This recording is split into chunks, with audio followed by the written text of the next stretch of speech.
الحمد لله رب العالمين والصلاة والسلام على أشرف الأنبياء والمرسلين أما بعد فأعوذ بالله من الشيطان الرجيم من همزه ونفخه ونفثه بسم الله الرحمن الرحيم رب اشرح لي صدري ويسر لي أمري واحلل عقدة من لساني يفقه قولي اللهم انفعنا بما علمتنا وعلمنا ما ينفعنا وزدنا علما فبشر عباد الذين يستمعون القول فيتبعون أحسنه أولئك الذين هداهم الله وأولئك هم أولو الألباب۔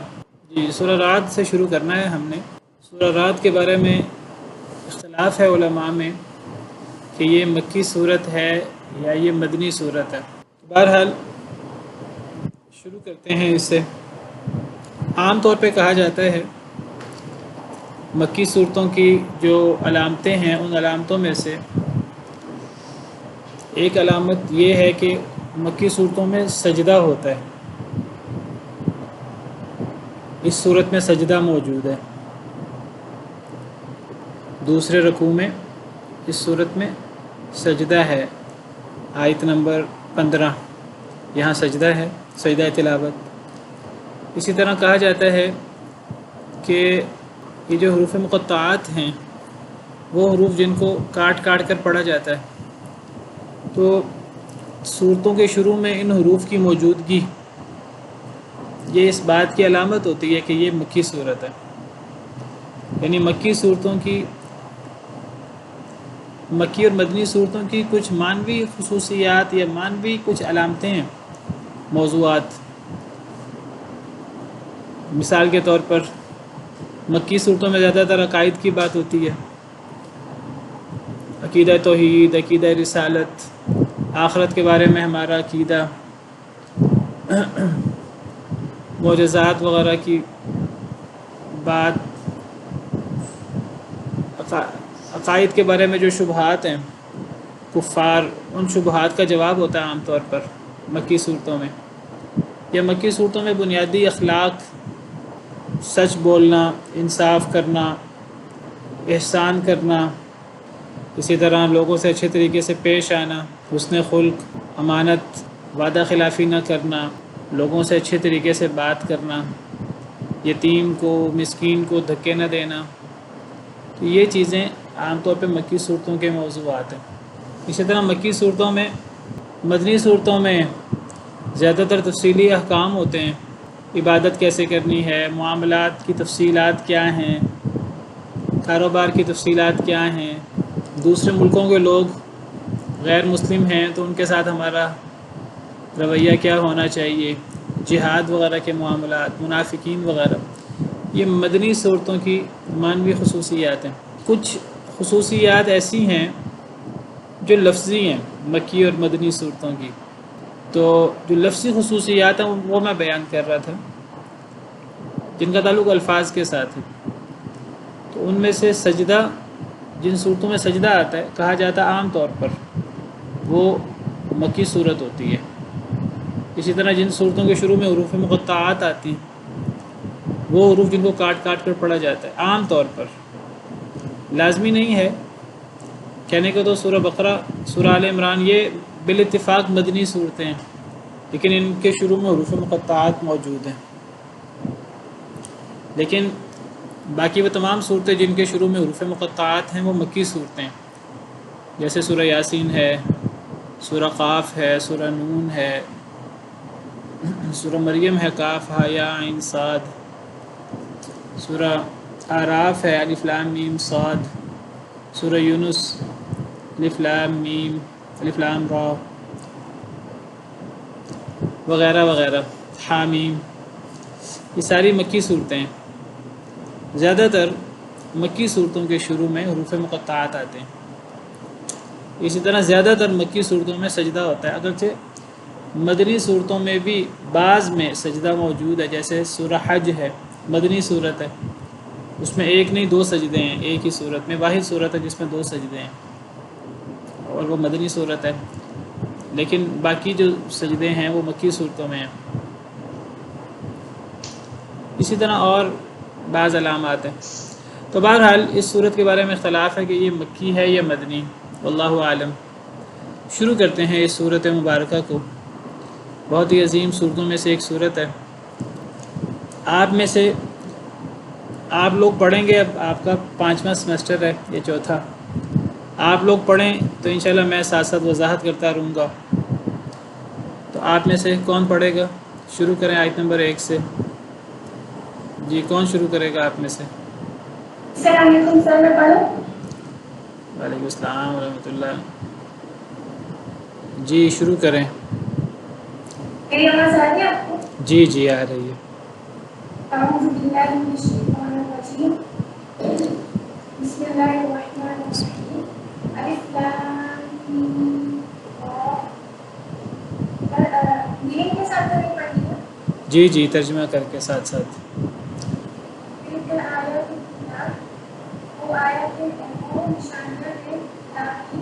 والذی انزل الیک من ربک، والذی انزل الیک من ربک الحق، جسے نازل کیا آپ کے رب نے اپنے جسے طرف. نازل کیا گیا. ولیکن انزلہ مجہول ہے.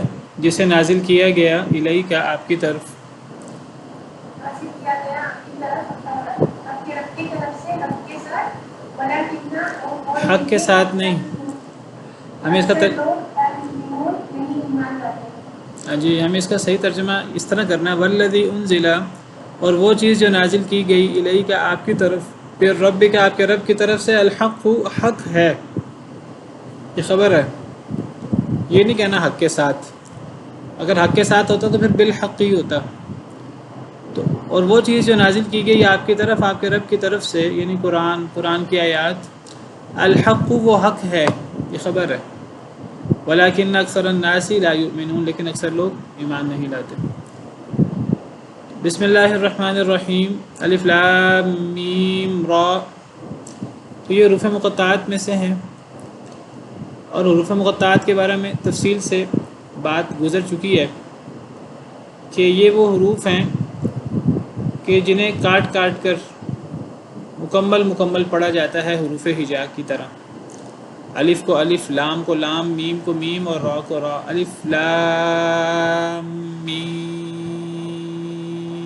را. تو ان حروف کو کاٹ کاٹ کر پڑھا جاتا ہے، ان کو ملا کر نہیں پڑھا جاتا. جس طرح قرآن کریم میں کے باقی کلمات میں ہم حروف کو ملا کر پڑھتے ہیں. یہ حروف مقطعات یہ صورتوں کے شروع میں آتے ہیں. جیسے میں نے ذکر کیا، یہ زیادہ تر مکی صورتوں کے شروع میں آتے ہیں.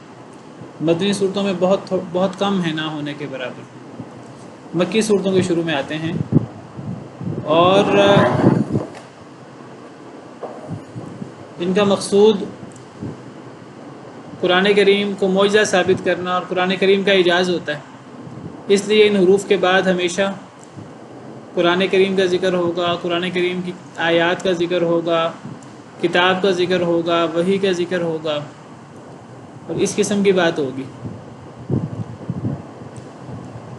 یہاں بھی ایسے ہی ہے. الف لام میم را کے بعد کتاب کا یعنی قرآن کا اور قرآن کی آیات کا ذکر ہے. تلک آیات الکتاب، ان کا ترجمہ اللہ بہتر جانتے ہیں، اللہ عالم بمرادہ. تلک آیات الکتاب، یہ آیتیں ہیں کتاب کی. یہ تو سب کو پتہ ہے یہ کتاب کی آیتیں ہیں. تو تلک آیات الکتاب کہنے کا مقصد کیا ہے؟ اس کا مقصد یہ ہے کہ واللہ عالم، اللہ بہتر جانتے ہیں کہ یہ قرآن کی آیتیں ہیں، اللہ کی کتاب کی آیتیں ہیں. تو ان کو اسی طرح پڑھا جائے جیسے ہی اللہ کی کتاب کی آیات ہیں. یعنی قرآن کریم کو کبھی بھی ایک معمولی کتاب سمجھ کر، عام کتاب سمجھ کر، عام عبارت سمجھ کر نہیں پڑھنا چاہیے. جب بھی اس کو پڑھا جائے تو اس ایمان کے ساتھ، اس یقین کے ساتھ کہ یہ اللہ کی کتاب ہے، یہ ہمارے مالک خالق حقیقی، ہمارے معبود برحق، جنہوں نے ہمیں اور اس کائنات کی ہر چیز کو پیدا کیا ہے، جو بادشاہوں کے بادشاہ ہیں، جن کے اندر تمام صفات کمال موجود ہیں. تو یہ اس خالق حقیقی کی کتاب کی آیات ہیں. یہ اللہ رب العالمین کی باتیں ہیں جو نہ کبھی غلط ہو سکتی ہیں نہ کبھی بے انصافی اور ظلم پر مبنی ہو سکتی ہیں. ان کا ایک ایک حرف، ایک ایک بات سچائی پر اور عدل پر، انصاف پر مبنی ہے. وتمت کلمۃ ربک صدقا وعدلا، آپ کے رب کی کلمات سچائی اور عدل کے ساتھ مکمل ہو گئے. تو یہ کتاب یعنی قرآن کی آیات ہیں، یہ اللہ رب العالمین کی طرف سے نازل ہوئی ہیں. ان کو اسی ایمان اور یقین کے ساتھ پڑھنا چاہیے. یہ ایسی مقدس آیات ہیں، ایسی عظیم آیات ہیں کہ یہ اللہ رب العالمین کا کلام ہے. اس کو پڑھنا ہی باعث اجر و ثواب ہے، چاہے ہمیں اس کا معنی آتا ہو یا نہ آتا ہو. لیکن اس کے نزول کا اصل مقصد اس پہ غور و فکر کرنا ہے، تدبر کرنا ہے، اس پہ غور و فکر کر کے اس پر عمل کرنا ہے، اس کو آگے پہنچانا ہے. تو اسی ایمان اور یقین کے ساتھ اسے پڑھنا بھی چاہیے اور اس پہ غور کر کے اس پر عمل کرنا چاہیے. یہ کتاب کی آیتیں ہیں. والذی انزل الیک من ربک الحق، اور وہ چیز جو نازل کی گئی الیک آپ کی طرف، اے اللہ کے رسول صلی اللہ علیہ وسلم، جو چیز آپ پر آپ کے رب کی طرف سے نازل کی گئی، یعنی یہ قرآن، یہ کتاب اور یہ کتاب کی آیتیں. الحق، یہ حق ہے. حق سے مراد یہ بالکل سچ ہے، اس کے اندر کسی قسم کے جھوٹ کا، کسی قسم کے شک و شبہ کا کوئی شائبہ نہیں ہے. اور حق کا ایک معنی تو یہ ہے کہ یہ سچ ہے، یقینی طور پہ اللہ کی طرف سے ہے، اس کے سچ ہونے میں، اللہ کی طرف سے ہونے میں کوئی شک و شبہ نہیں ہے. اور اس کا مطلب یہ بھی ہے کہ یہ ایک بامقصد کلام ہے. یہ نہیں ہے کہ اللہ کی طرف سے ہے اور حق ہے اور ایک اللہ نہ کرے کہ یہ ایک بے فائدہ چیز ہو یا ایک لا یعنی چیز ہو، ایک بے مقصد چیز ہو یا ایک ہلکی چیز ہو. نہیں، یہ سچ بھی ہے، حق بھی ہے اور یہ بامقصد بھی ہے. اس کا ایک ایک حرف، ایک ایک جملہ، ایک ایک حکم، اس کے پیچھے بڑے بڑے مقاصد پنہاں ہیں. ولیکن اکثر الناس لا یؤمنون، لیکن اکثر لوگ ایمان نہیں لاتے. اکثر لوگ وہ اس کے حق ہونے میں، اللہ کی طرف سے ہونے میں، اس کے سچ ہونے میں شکوک و شبہات کے شکار ہیں، یا وہ اس کے بامقصد ہونے میں، اس کے عدل پر مبنی ہونے میں شکوک و شبہات کا شکار ہیں. کئی لوگ اس قسم کے اعتراضات کر دیتے ہیں کہ جی یہ جو بات ہے یہ بات سچ نہیں ہے، اللہ معاف کرے. کئی لوگ یہ بات کہہ دیتے ہیں کہ یہ جو بات ہے یہ بات انصاف پر مبنی نہیں ہے، نعوذ باللہ نعوذ باللہ، یہ ظلم ہے. یہ تو فیصلہ یہاں مرد و عورتوں کی تفریق ہے، تو یہاں دیکھیں یہاں عورت کو نیچا دکھایا گیا ہے، یہاں عورت پر ظلم ہوا ہے، یہاں یہ سزا وحشیانہ سزا بیان ہوئی ہے. اللہ معاف کرے، لوگ اس قسم کے اعتراضات کرتے ہیں. تو اللہ تعالیٰ فرماتے ہیں جو کچھ آپ پر آپ کے رب کی طرف سے نازل ہوئی بالکل حق ہے، یہ سچ ہے، اس کے اللہ کی طرف سے ہونے میں کوئی شک و شبہ نہیں ہے. اور نمبر 2، یہ بامقصد ہے اور یہ عدل و انصاف پر مبنی ہے اور عین حق بات ہے، صحیح بات ہے، بامقصد بات ہے. اکثر لوگ ایمان نہیں لاتے، اکثر لوگ شکوک و شبہات کا اظہار کرتے ہیں، کفر کرتے ہیں، انکار کرتے ہیں. جی اگلی آیت کریمہ کوئی اور پڑھ لیں. جی پڑھ لیں. جی اب آپ میں سے جس نے بھی پڑھنا ہے اپنا ہینڈ ریز کریں. جی مس افشی آپ نے پڑھ لیا پہلے، کوئی اور پڑھ لیں. نہیں، میں نے نہیں پڑھا. نہیں پڑھا تو آپ پڑھ لیجئے. جی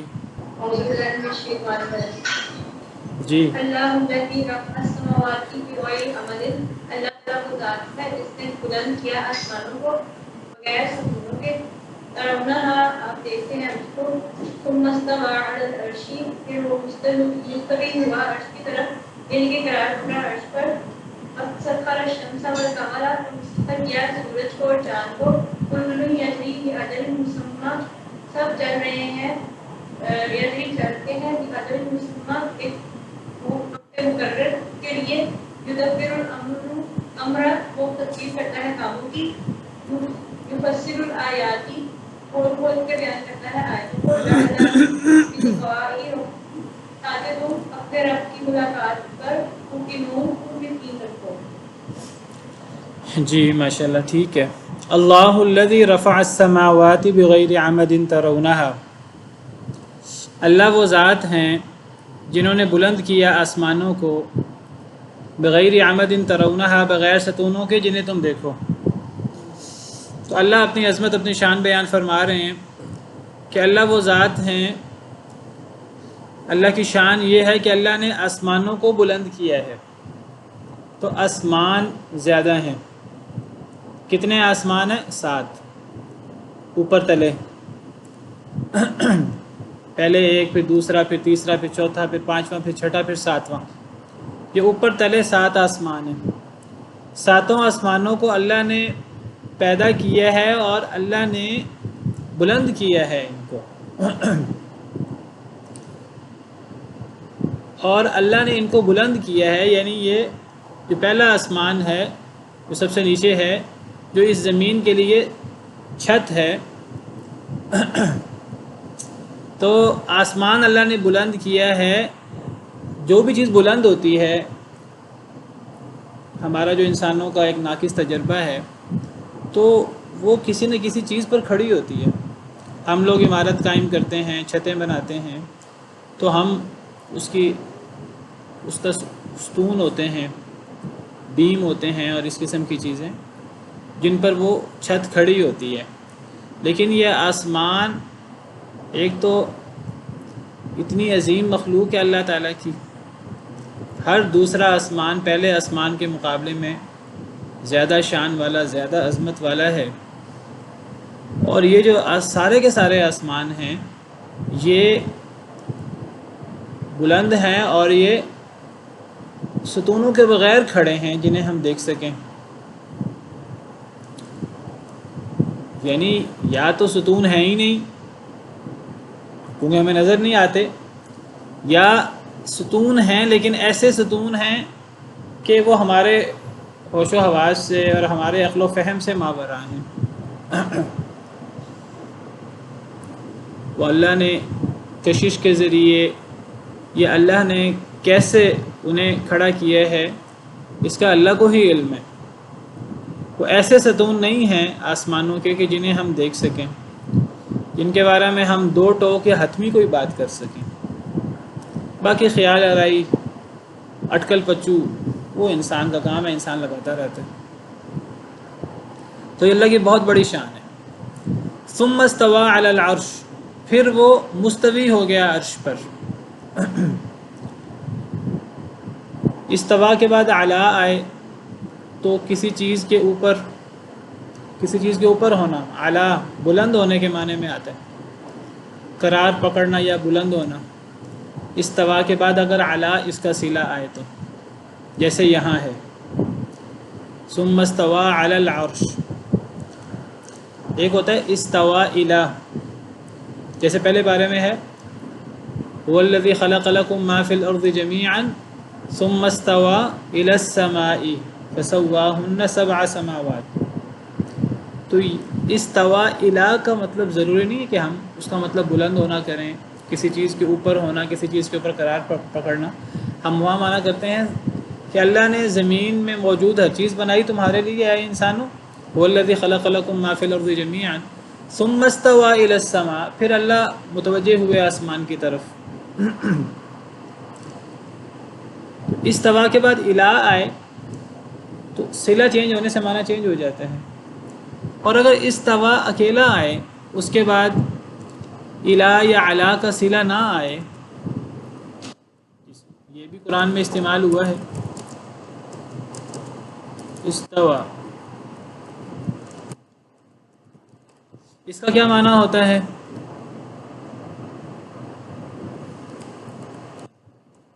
سورہ قصص میں آیت نمبر 14 اللہ فرماتے ہیں وَلَمَّا بَلَغَ أَشُدَّهُ وَاسْتَوَى آتَيْنَاهُ حُكْمًا وَعِلْمًا، جب وہ پہنچے اپنی پختگی کو، وستوا کا معنی کیا کرتے ہیں؟ سیدنا موسیٰ علیہ السلام کے بارے میں ہے. جب موسیٰ علیہ السلام اپنی پختگی کو پہنچے، اپنی پختہ عمر کو پہنچے، وستوا اور مضبوط ہو گئے، طاقتور ہو گئے.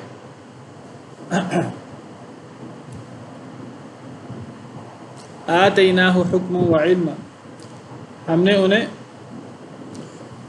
حکمت اور علم عطا کیا.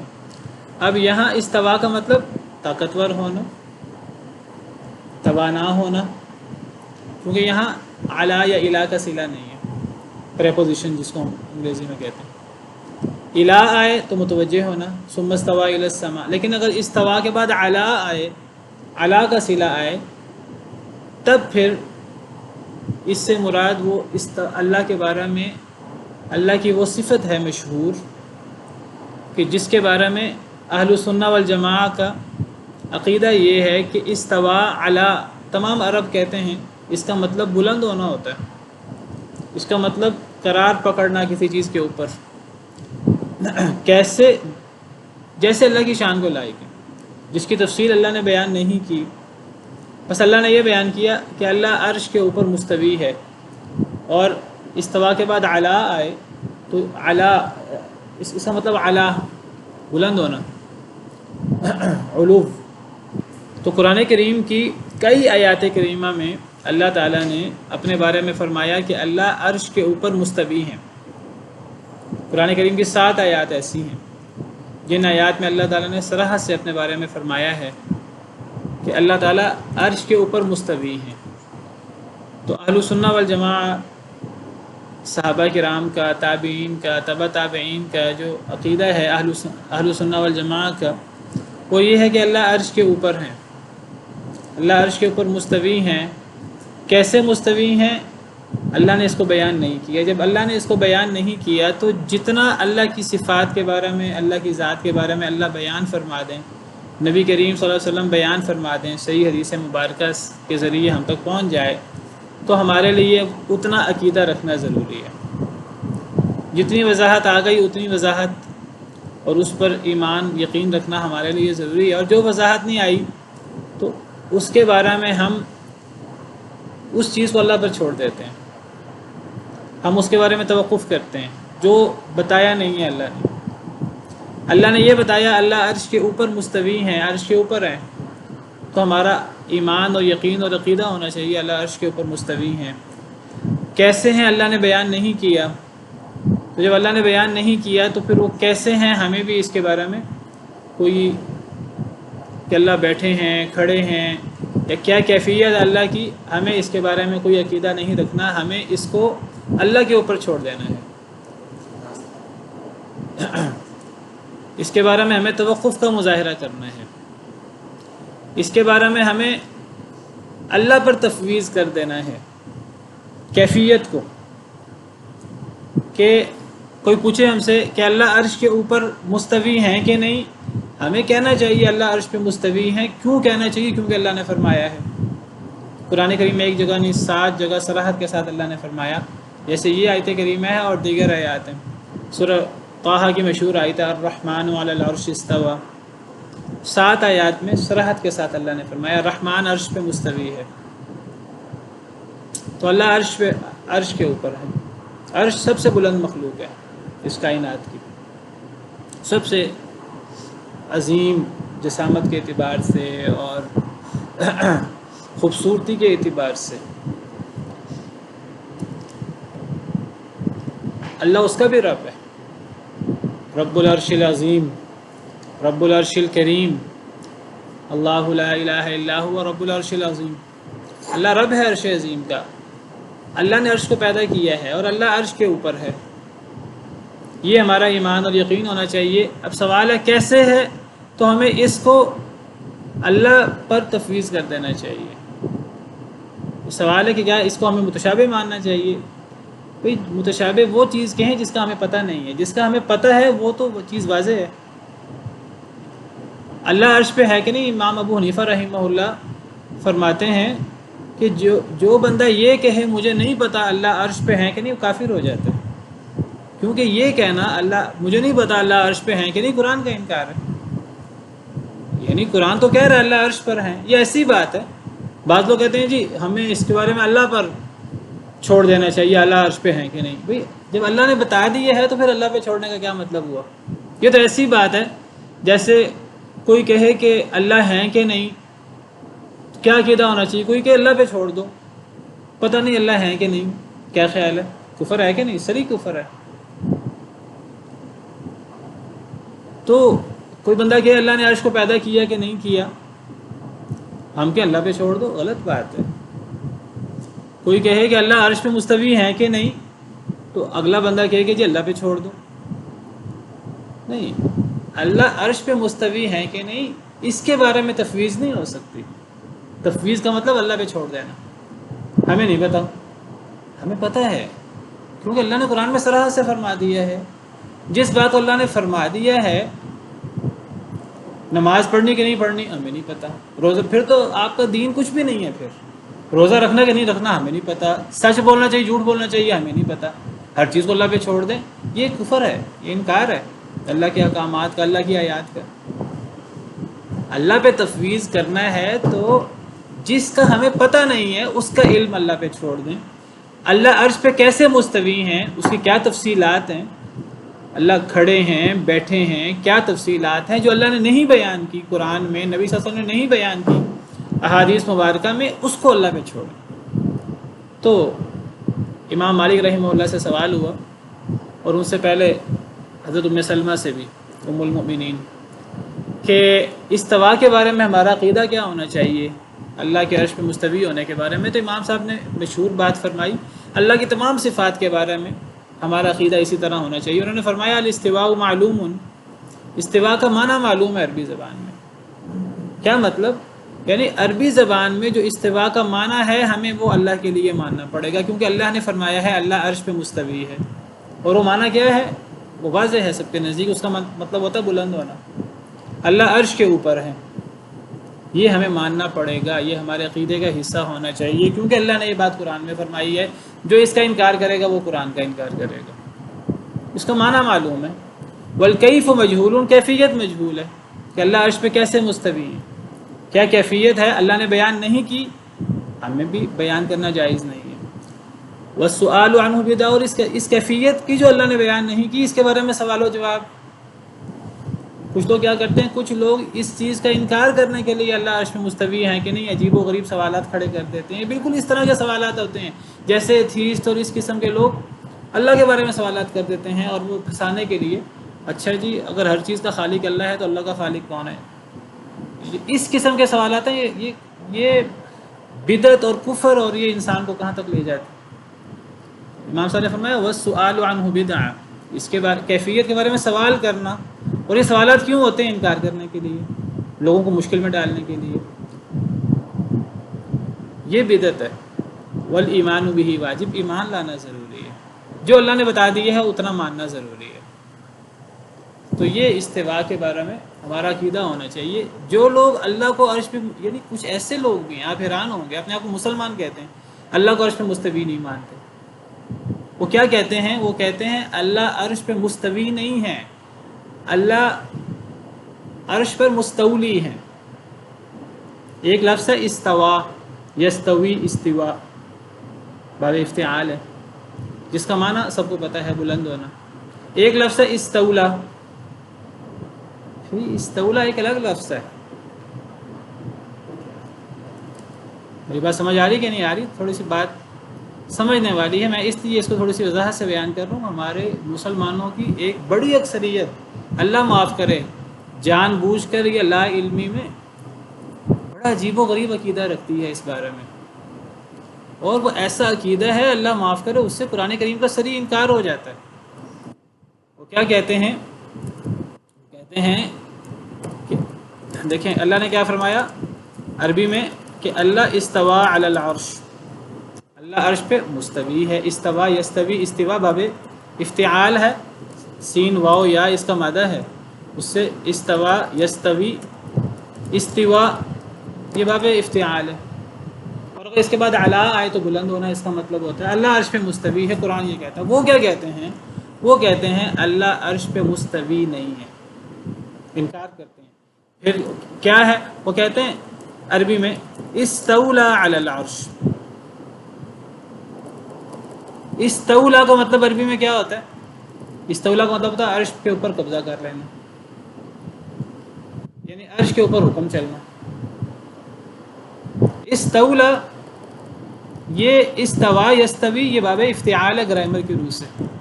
کیا ہے؟ باب افتعال. آپ نے گرامر پڑھی ہے، آپ کو پتہ ہے ایک باب افتعال ہوتا ہے.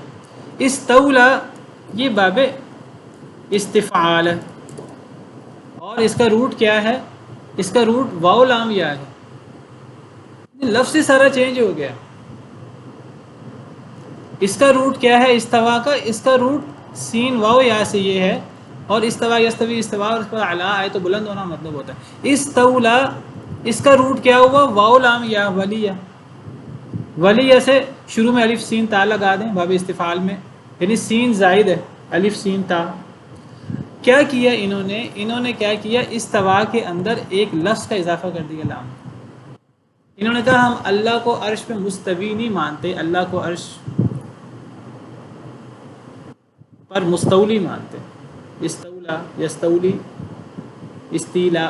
استیلا کا مطلب کسی چیز کے اوپر قابض ہونا. قابض ہونے کے لیے ضروری نہیں وہ اوپر ہو کے نہ ہو. انہوں نے استوا کا معنی استولا کر کے، یہ معنی چینج کر کے، معنی میں تحریف کر کے اللہ کے عرش پہ مستوی ہونے کا انکار کر دیا. اور استوا سے ایک ایسا معنی لیے جو استوا کا معنی ہی نہیں ہے، ایک لفظ ہی چینج کر. جب لفظ چینج ہو جائے گا معنی بھی چینج ہو جائے گا. انہوں نے کہا ہم اللہ کو عرش پہ مستولی مانتے، مستوی نہیں مانتے. تو اب اللہ عرش کے اوپر ہے کہ نہیں؟ کہتے ہیں استولا میں اوپر ہونے کا معنی ہی نہیں ہے. بھئی اللہ نے تو استولا فرمایا ہی نہیں ہے، یہ تو آپ نے آپ ایک نیا لفظ لے آئے. اللہ نے تو استوا فرمایا، آپ استولا لے آئے. یعنی آپ نے لفظ میں وہ تبدیلی کر دی ہے. امام ابن قیم رحمہ اللہ بہت بڑے امام ہیں، وہ فرماتے ہیں کہ استوا کا معنی استولا کرنا یہ بالکل اس طرح کی تحریف ہے جس طرح یہود نے وہ حبہ کو ہندا بنا دیا تھا.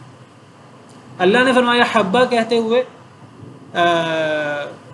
حطہ کہا تھا. حطہ کا مطلب گناہ معاف کر دے. وہ یہود نے کیا بنا دیا؟ حنطہ یا حبۃ فی شعرۃ. ہمیں دانے چاہیے، ہمیں گندم چاہیے، ہمیں خوراک چاہیے. یہ انہوں نے حطہ کو، جس کا مطلب استغفر اللہ استغفار تھا کہ اللہ ہمارے گناہ معاف کر دے، حطہ، انہوں نے اس کو چینج کر کے حنطہ بنا دیا. اب ہمارے مسلمان کہلانے والوں میں آج صحابہ تابعین کا عقیدہ میں آپ کو بیان کرتا ہوں، سب کا عقیدہ یہی ہے جو میں نے آپ کو بیان کیا. استوا علی العرش، عرش پہ مستوی ہونا، عرش پہ بلند ہونا. آج مسلمان جو اپنے آپ کو اشعری ماتریدی کہلاتے ہیں، وہ کہتے ہیں ہماری اکثریت ہے، تو وہ استوا کا معنی استولا کرتے ہیں، اور وہ اللہ کے عرش پہ مستوی ہونے کے منکر ہیں. پھر وہ سوالات کھڑے کرتے ہیں، جی اگر اللہ کو عرش مستوی مانا جائے تو جب عرش نہیں تھا تو کیا تھا؟ اور بھی اس قسم کے اتنے وہی سوالات جو سلف صالحین نے کہہ دی کہ یہ سوالات کرنا جائز ہی نہیں ہے. یہ سوالات تو مسلک کھڑا کرنے کے لیے یہ سوالات کیے جاتے ہیں. تو وہ جب اللہ کے عرش مستوی ہونے کے، جب انہوں نے استوا کو استولا بنا دیا ہے، اور استولا کا معنی قبضہ کرنا، وہ اوپر ہونے کا معنی ہی ختم ہو گیا. اب وہ اللہ کو اوپر بھی نہیں مانتے. اللہ کا اوپر ہونا اپنی تمام مخلوقات سے، یہ تو صرف استوا سے ثابت نہیں ہے، استوا سے بھی یہ بات ثابت ہے، استوا علی العرش سے، اور دیگر بہت سارے دلائل سے یہ بات ثابت ہے. اللہ سب سے بلند بھی ہیں، اس کے لیے الگ سے آیات ہیں، الگ سے 1 2 10 20 سینکڑوں دلائل ہیں اللہ کے سب سے بلند ہونے کے بارے میں. سبح اسم ربک الاعلی، اپنے اس رب کی تسبیح بیان کرو جو سب سے بلند ہے. اللہ ہر چیز سے بلند ہے. اللہ آسمانوں پر ہیں. اامنتم من فی السماء، کیا تم اس ذات سے بے خوف ہو جو آسمانوں میں ہے؟ آسمانوں میں ہے سے کیا مطلب؟ آسمانوں پر ہے، آسمانوں کے اوپر. یہاں من فی السماء فی علی کے معنی میں ہے. یعنی امنتم من علی السماء کے معنی میں ہے فی، عربی زبان میں فی علی کے معنی میں آ جاتا ہے، یعنی اللہ آسمانوں سے بھی اوپر ہے. آسمانوں میں تو فرشتے رہتے ہیں، اللہ فرشتوں سے بھی اوپر ہے. اللہ قرآن میں فرماتے ہیں یخافون ربہم من فوقہم، فرشتے ڈرتے ہیں اپنے رب سے جو ان کے بھی اوپر ہے. وہو القاہر فوق عبادہ، اللہ قہر کرنے والے ہیں اپنے بندوں کے اوپر ہیں.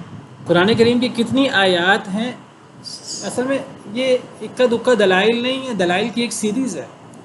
یعنی اگر صرف اللہ عرش پہ مستوی ہیں اس کے دلائل اکٹھے کریں تو اس کے دسیوں دلائل ہیں. اللہ بلند ہیں اس کے دلائل، وہو العلی العظیم، اللہ کی بلند ہونے کا دلائل اکٹھے کریں دسیوں دلائل اس کے ہیں. اللہ کے آسمانوں سے اوپر ہونے کے دلائل اکٹھے کریں دسیوں آیات آپ کو اس طرح کی مل جائیں گی. ہر چیز اللہ کی طرف سے نازل ہوتی ہے اور ہر نیک عمل اللہ کی طرف چڑھتا ہے، اس قسم کے دلائل اکٹھے کریں، ان تمام دلائل سے ثابت ہوتا ہے اللہ اوپر ہے. صرف استوا کا انکار نہیں کیا، اللہ کے علو پر ہونے کا انکار کر دیا، اللہ کی صفت علو کا انکار کر دیا. یہ وہ اللہ کی عظیم صفت ہے، صفت علو، جو سینکڑوں دلائل سے ثابت ہے، جس پر علماء نے سلف صالحین نے کتابیں لکھی ہیں. امام ذہبی ان کی مشہور کتاب ہے کہ العلو للعلی الغفار، یا اس کا پورا نام کیا ہے، اللہ کی عظیم صفت ہے العلو، اللہ بلند. وہ کیا کہتے ہیں، وہ کہتے ہیں اصل میں علو سے مراد اللہ بلند ہے اپنے مقام کے اعتبار سے، ذات کے اعتبار سے بلند ہے کہ نہیں. وہ ذات سے اللہ کو بلند نہیں مانتے، کہتے ہیں اگر اللہ کو بلند مان لیا ذات کے اعتبار سے تو اللہ کے لیے ایک جہت طے ہو جائے گی، اللہ جہت میں محدود ہو جائیں گے، اور پتہ نہیں کیا کیا فلسفے پھر وہ بیان کرتے ہیں. اللہ ہر جگہ موجود ہے. یعنی ایک طرف دعویٰ ہے اللہ رسول پر ایمان لانے کا اور اللہ اور رسول کو ماننے کا، دوسری طرف اللہ رسول کے جو احکامات ہیں، جو آیات ہیں اللہ کی صفات کے بارے میں، ان کی تعویل کرتے ہیں، اور تعویل بڑی عجیب قسم کی تعویل کرتے ہیں. اللہ کے عرش پہ ہونے کا انکار سب سے پہلے جہمیوں نے کیا ہے، پھر معتزلہ نے کیا ہے، پھر اشعریہ اور ماتریدیہ نے کیا ہے. جہمیہ معتزلہ کے بارے میں ان کو اشعری ماتریدی بھی گمراہ کہتے ہیں، لیکن یہ عقیدہ وہاں سے لے لیا ہے. اور یہ صرف صفت علو کا انکار نہیں ہے، اللہ تعالیٰ کی اکثر صفات کا انکار ہے. اللہ کی صفات خوشخبری بھی ہیں، اللہ کی کچھ صفات ذاتی ہیں. اللہ کی 7 صفات کے علاوہ باقی تمام صفات کا انکار کرتے ہیں، ان کی تعویل کرتے ہیں. ذاتی صفات اللہ تعالیٰ کی مبارک صفت ہے، اللہ کے لیے وجہ، اللہ کے لیے اعین، عین، آنکھ کا اس بات، اللہ کے لیے کانوں کا اس بات، اللہ کے لیے ہاتھوں کا اس بات، اللہ کے لیے قدم کا اس بات، ان تمام کا انکار ہے. جی ہاتھ سے مراد تو قوت ہے، آنکھوں سے مراد تو شفقت ہے، چہرے سے مراد تو رضا ہے، قدم سے مراد تو فلاں چیز ہے، فلاں سے مراد تو فلاں چیز ہے. یہ عربی زبان تو نہیں ہے. عربی زبان میں تو وجہ کا ایک معنی ہے، ید کا ایک معنی ہے، عین کا ایک معنی ہے. اللہ کے لیے غضب کا لفظ موجود ہے، قرآن کریم میں غضب کا انکار ہے. اللہ محبت کرتے ہیں، محبت کا انکار ہے. اللہ ناپسند کرتے ہیں، ولیکن کرہ اللہ بعاثہم، اللہ نے ناپسند کیا ان کے اٹھنے کو. اللہ کے لیے صفت کراہت کا انکار ہے. یعنی اللہ کی قرآن کریم میں سینکڑوں صفات ہیں. کہتے ہیں 7 صفات کو ہم مانتے ہیں، وہ عقل سے ثابت ہیں، باقی صفات کا ہم تعویل کرتے ہیں. اور وہ تعویل اسی طرح کی جس طرح یہ صفت استوا کی تعویل ہے. تو دیکھیے، ایک ہے قرآن کریم کی آیات کا صریح انکار، اور ایک ہے قرآن کریم کی آیات کو ان کو حقیقی معنی سے پھیر کر ایک ایسا معنی ثابت کر دینا جو ان کا معنی ہی نہیں ہے. اس کو تعویل کہتے ہیں. وہ کہتے ہیں اصل میں ہم تعویل کرتے ہیں.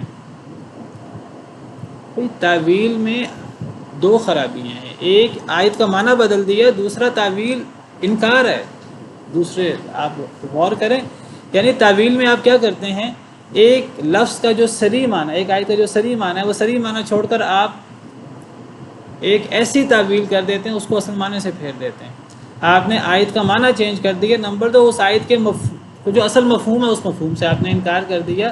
تعویل میں انکار بھی ہے اور اس کو اصل معنی سے پھیرنا بھی ہے، یہ انکار ہے، یہ تحریف ہے، اللہ معاف کرے۔ اور یہ ایک اصل میں سوچ ہے، یہ ایک نظریہ ہے، یہ ایک چیز نہیں ہے۔ یہ اس ایک نظریے سے اللہ کی ایک صفت کا انکار نہیں کیا، اللہ کی سینکڑوں صفات کا انکار کر دیا۔ تو پیچھے وجہ کیا ہے؟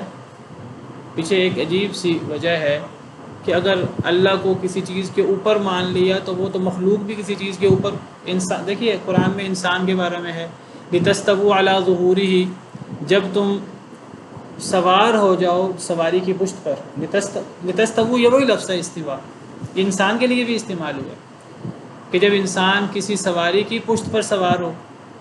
سیدنا نوح علیہ السلام اور ان کی قوم کے بارے میں ہے جو ایمان لائے تھے، تو اللہ نے حضرت نوح علیہ السلام کو فرمایا فَإِذَا اسْتَوَيْتَ أَنْتَ وَمَن مَّعَكَ عَلَى الْفُلْكِ فَقُلِ الْحَمْدُ لِلَّهِ الَّذِي نَجَّانَا مِنَ الْقَوْمِ الظَّالِمِينَ۔ اے نوح جب آپ اور آپ کی قوم کشتی پر سوار ہو جائے، قرآن کی آیت ہے فَإِذَا اسْتَوَيْتَ أَنْتَ وَمَن مَّعَكَ عَلَى الْفُلْكِ، یہ وہی لفظ استوا ہے اور وہی اس کے بعد علی کی پریپوزیشن ہے، علی کا صلہ ہے۔ کیا معنی ہے کہ اے نوح جب آپ اور آپ کی قوم، آپ پر ایمان لانے والے کشتی پر سوار ہو جائیں تو یہ دعا پڑھیے گا الحمدللہ الذی نجانا من القوم الظالمین۔ وہ کہتے ہیں اصل میں جب یہ مخلوق کے لیے یہ صفت آئی ہے اللہ کے لیے مانیں گے تو پھر مشابہت لازم آ جائے گی، وہ اللہ مخلوق کے مشابہ۔ وہ ایک مشہور جو ایک فلسفیانہ سا عجیب و غریب عقیدہ ہے کہ یہ چیز تو مخلوق میں بھی ہے، یہ تو پھر اللہ کی مشابہت ہو جائے گی۔ ایک ایسا ڈھکوسلا ہے، اللہ معاف کرے، ایک ایسی چیز ہے جس کے ذریعے اللہ کی بہت ساری صفات کا جہمیہ نے انکار کیا۔ جہمیہ نے تو یہاں تک کیا، جہمیہ معتزلہ نے تو انہوں نے تو کہ جی انہوں نے تو اللہ کے سننے اور دیکھنے کا انکار کر دیا، اللہ کے علیم ہونے کا انکار کر دیا۔ جہمیہ نے تو کہا ہم تو یہ کہتے ہی نہیں ان اللہ سمیع بصیر۔ اگر ہم اللہ کو سمیع بصیر مانیں گے تو اللہ اپنے مخلوق کے مشابہ ہو جائے گا۔ وہ کہتے ہیں اللہ سننے دیکھنے والے نہیں ہیں۔ معتزلہ کیا کہتے ہیں؟ معتزلہ کہتے ہیں اللہ قرآن میں ہے ان اللہ سمیع بصیر، اللہ سننے دیکھنے والے ہیں لفظ کے اعتبار سے، یعنی ہم لفظاً کہیں گے اللہ سننے والے ہیں دیکھنے والے ہیں، لیکن ہم اللہ کو سننے والا دیکھنے والا نہیں مانتے، ہم اس معنی کا انکار کرتے ہیں۔ وہ کہتے ہیں سمیع بلا سمع بصیر بلا بصر، اللہ سمیع ہے لیکن اللہ سنتے نہیں ہیں، اللہ کو بصیر مانتے ہیں اللہ دیکھتے نہیں ہیں، اللہ کو علیم مانتے ہیں اللہ میں علم نہیں ہے۔ معتزلہ یہ کہتے ہیں۔ یہ جو اشعری ماتریدی ہیں، آج کل کے جو احناف ہیں، دیوبندی بریلوی حضرات، یہ کہتے ہیں ہم فقہ میں امام ابو حنیفہ کے مقلد ہیں اور ہم عقیدے میں امام ابو الحسن اشعری اور ابو منصور ماتریدی کے مقلد ہیں۔ اور اشعری ماتریدی جو عقیدہ ہے وہ 7 صفات کو مانتے ہیں، باقی صفات کا انکار کرتے ہیں۔ اللہ کے لیے سماعت، بصارت، علم وغیرہ 7 صفات ہیں، کہتے ہیں ان کو ہم مانتے ہیں، یہ عقل سے ثابت ہوتی ہے۔ جہمیہ معتزلہ تو ان کو بھی نہیں مانتے تھے، وہ کہتے ہیں 7 صفات کو ہم مانتے ہیں، باقی صفات کی ہم تعویل کریں گے، والعیاذ باللہ۔ جی اللہ تعالیٰ اپنی ذات کے اعتبار سے جیسے اللہ کی شان کو لائق ہے، اللہ بلند ہیں، اللہ سب سے بلند مخلوق عرش، اللہ اس سے بھی اوپر ہے اپنے ذات کے اعتبار سے۔ باقی اللہ تعالیٰ اپنے علم کے اعتبار سے، اپنی صفات کے اعتبار سے اللہ ہر جگہ موجود ہے۔ اللہ کو اپنی ذات کے اعتبار سے ہر جگہ ماننا، یہ بات کتاب و سنت کی نصوص کے صریح خلاف ہے۔ ثم استوى علی العرش، پھر اللہ عرش پہ مستوی ہو گئے۔ وسخر الشمس والقمر، اس سے مسخر کیا ہے سورج کو اور چاند کو۔ اللہ نے مسخر کر دیا سورج اور چاند کو۔ سورج اور چاند کو مسخر کرنے سے کیا مراد ہے؟ سورج اور چاند کو مسخر کرنے سے مراد ہے کہ وہ اللہ کے تابع ہیں، اللہ نے ان کو پیدا کیا ہے، اللہ نے ان کے لیے سسٹم بنایا ہے، وہ اللہ کے حکم کے غلام ہیں، اللہ کے حکم کے مطابق چلتے ہیں، جو اللہ نے ان کے لیے ایک ذمہ داری اور ایک کام مقرر کیا ہے وہ کام سر انجام دیتے ہیں۔ اللہ نے سورج اور چاند کو پیدا کیا ہے، ان کا ایک وظیفہ مقرر کیا ہے، اور اللہ نے سورج اور چاند کو انسان کے لیے مسخر کیا ہے۔ انسان سورج اور چاند سے فائدہ اٹھاتا ہے، سورج کی روشنی سے، چاند کی روشنی سے، کئی طریقوں سے۔ یہ مطلب ہے سورج اور چاند کو مسخر کرنے کا۔ تو سورج اور چاند اللہ کی مخلوق بھی ہیں اور اللہ کے بنائے ہوئے نظام کے مطابق چل رہے ہیں۔ سورج اور چاند کا یہاں ذکر ہے، بہت سارے اور اجرام فلکی بھی ہیں، لیکن انسان کو جو سب سے بڑے اپنی آنکھ سے جو سب سے بڑے اجرام فلکی نظر آتے ہیں وہ سورج اور چاند ہیں۔ اگرچہ یہ سب سے بڑے ستارے سیارے نہیں ہیں، ان سے بڑے بڑے ستارے اور سیارے بھی ہیں، لیکن سادہ آنکھ سے ہمیں یہ سب سے بڑے نظر آتے ہیں ہمارے زیادہ قریب ہونے کی وجہ سے۔ اللہ کے اپنے فیصلے ہیں، اللہ کی اپنا ایک سسٹم ہے جو اللہ نے بنایا ہے۔ تو ہماری دنیا کے لیے سورج اور چاند سب سے قریبی اجرام فلکی ہیں جو ہمیں سب سے بڑے نظر آتے ہیں۔ تو جب سورج اور چاند یہ مسخر ہیں، اللہ کی مخلوق ہیں اور اللہ کے حکم کے مطابق چل رہے ہیں، کل یجری لاجل مسمى، اللہ کے حکم کے مطابق چل رہے ہیں، تو باقی تمام اجرام فلکی بھی اسی طرح اللہ کے حکم کے تابع ہیں، اللہ کی مخلوق ہیں، اللہ کے حکم کے تابع ہیں، اور اللہ نے ان کو ہمارے لیے مسخر کیا ہے۔ انسان ان سے فائدہ اٹھا سکتا ہے جیسے اللہ انسان کو صلاحیت دے، جیسے انسان اللہ کے بنائے ہوئے ذہن کے مطابق اپنی صلاحیتوں کو استعمال کرے۔ تو یہ سب چیزیں اللہ کی مخلوق ہیں اور اللہ نے ان کے لیے سسٹم بنایا ہے اور اللہ نے ان کو مسخر کیا ہے۔ کل یجری لاجل مسمى، ہر چیز چل رہی ہے ایک وقت مقررہ کے لیے۔ لاجل، اجل کہتے ہیں مدت کو، وقت ایک مخصوص وقت، ایک وقت کے لیے، مسمى جس کا نام لیا گیا ہے، مسمى کا لفظی مطلب جس کا نام لیا گیا، مراد یعنی جو مقرر کر دیا گیا۔ ہر چیز سے مراد جس کا پیچھے ذکر ہے سورج اور چاند۔ سورج اور چاند چونکہ سب سے بڑے نظر آتے ہیں ہمیں، ان کا بطور مثال ذکر ہے، اصل میں تمام اجرام فلکی مراد ہیں۔ تو یہ سورج اور چاند ہوں یا دیگر اجرام فلکی ہوں، تو یہ سب کے سب ایک اجل مسمى کے مطابق چل رہے ہیں۔ دو تفسیریں کی گئی ہیں اس کی، ایک اجل مسمى ایک وقت مقررہ کے مطابق چل رہے ہیں، ایک اس کی تفسیر تو یہ ہے اجل مسمى سے مراد جس طرح انسان کے لیے ایک موت کا وقت یا پوری انسانیت کے لیے ایک قیامت کا وقت مقرر ہے جس کو اجل مسمى کہتے ہیں۔ اجل مسمى سے مراد قیامت بھی ہے اور اجل مسمى سے ہر ایک کا اپنی اپنی موت کا وقت بھی ہے۔ تو یہاں اجل مسمى سے یہ سورج اور چاند کا جو اللہ نے، جس طرح اللہ نے ان کو پیدا کیا ہے اس طرح انہوں نے بھی تباہ ہونا ہے۔ تو ان کی تباہی کا دن، قیامت کا دن، یا تو یہ مراد ہے یہ سورج اور چاند اور دیگر اجرام فلکی چل رہے ہیں اس دن تک جو اللہ نے دن مقرر کیا ان کے لیے، جس دن انہوں نے ختم ہو جائے۔ کل من علیہا فان ویبقى وجہ ربک ذو الجلال والاکرام، ہر چیز فانی ہے، اللہ رب العالمین کا چہرہ باقی، اللہ رب العالمین باقی رہیں گے، باقی ہر چیز ختم ہو جائے گی۔ ایک تفسیر یہ۔ دوسری تفسیر، ہر چیز ایک وقت مقررہ کے مطابق چل رہی ہے سے مراد ہر چیز اپنا جو اللہ نے ان کا ایک گردش کا ایک ان کا مدار یا اس کے مطابق ہر چیز چل رہی ہے۔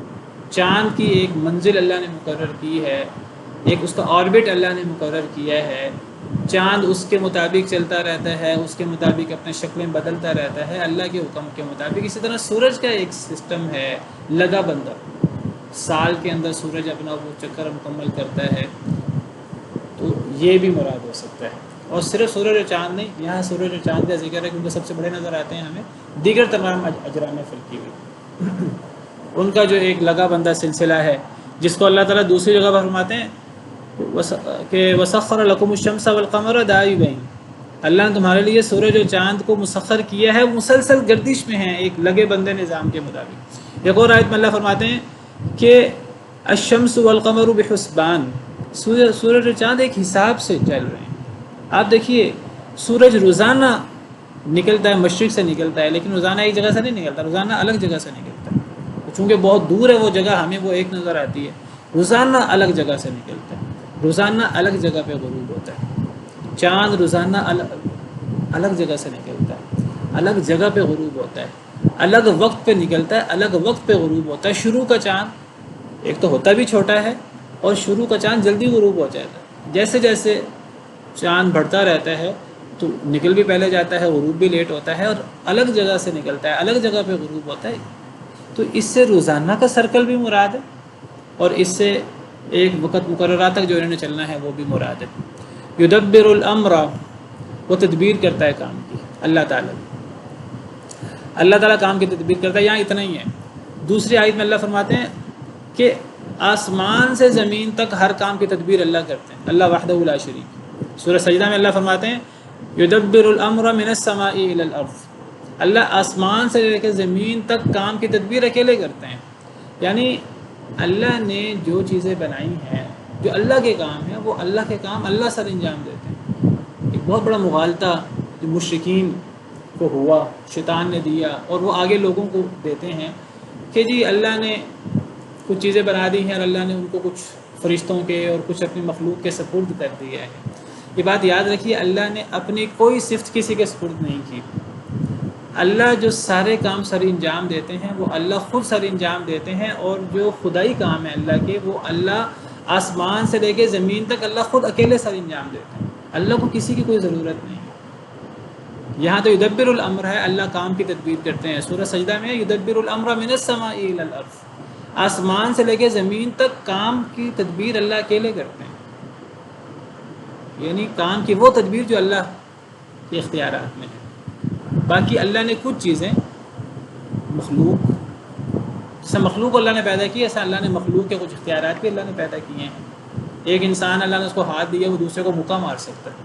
ایک انسان دوسرے پہ ظلم کر سکتا ہے، دوسرے پہ زیادتی کر سکتا ہے، ایک مخصوص حد تک دوسرے کو قتل کر سکتا ہے.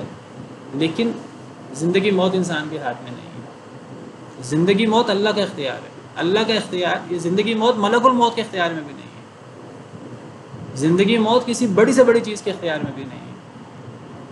زندگی موت کسی انسان کے اختیار میں نہیں ہے، کسی بادشاہ کے اختیار میں نہیں ہے، کسی ظالم کے اختیار میں نہیں ہے. یہ اللہ کے اختیار میں ہے. مخلوق کے اختیار میں وہی ہے جو اللہ نے جیسا مخلوق کو پیدا کیا، اور مخلوق اللہ نے جو ایک محدود اختیار بنایا. تو تدبیر اللہ کرتے ہیں ہر کام کی. یفصل الآیات، وہ تفصیل بیان کرتا ہے آیات کی، کھول کھول کر آیتیں بیان کرتا ہے اللہ تعالیٰ. لعلکم بلقاء ربکم توقنون، تاکہ تم اپنے رب کی ملاقات کا یقین کر لو.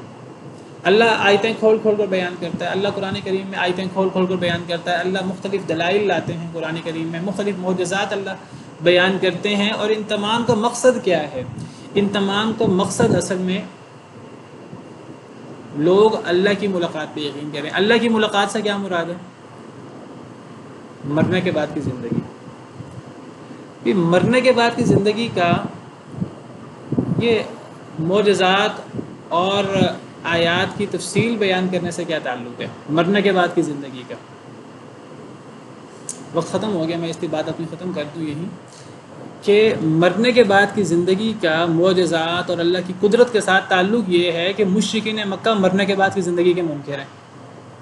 اور کیا دلیل، کیا شیطان نے کیا دھوکہ دیا ہوا، کیا شبہ کہ جی جب ہم مر جائیں گے، مٹی میں مل جائیں گے تو ہم زندہ کیسے ہوں گے. کہنے کو بڑی سادہ سی بات ہے. یہ سادہ سی بات نہیں ہے، یہ اللہ رب العالمین کے لیے گالی ہے. کیوں؟ کیونکہ یہ اللہ رب العالمین کی قدرت پر اعتراض ہے. کہ مطلب کیا ہے کہنے کا؟ بات تو کہنے کو بڑی سادی سی لگتی ہے کہ جی جب ہم مٹی میں مل جائیں گے تو ہم کیسے زندہ ہوں گے. یہ اصل میں ہم کیسے زندہ ہوں گے یہ اللہ کی قدرت کے اوپر اعتراض ہے. کیونکہ اللہ فرماتے ہیں میں زندہ کروں گا، یہ کہتے ہیں آگے سے اے اللہ تو کیسے زندہ کرے گا. اصل میں اللہ کی قدرت پر اعتراض ہے.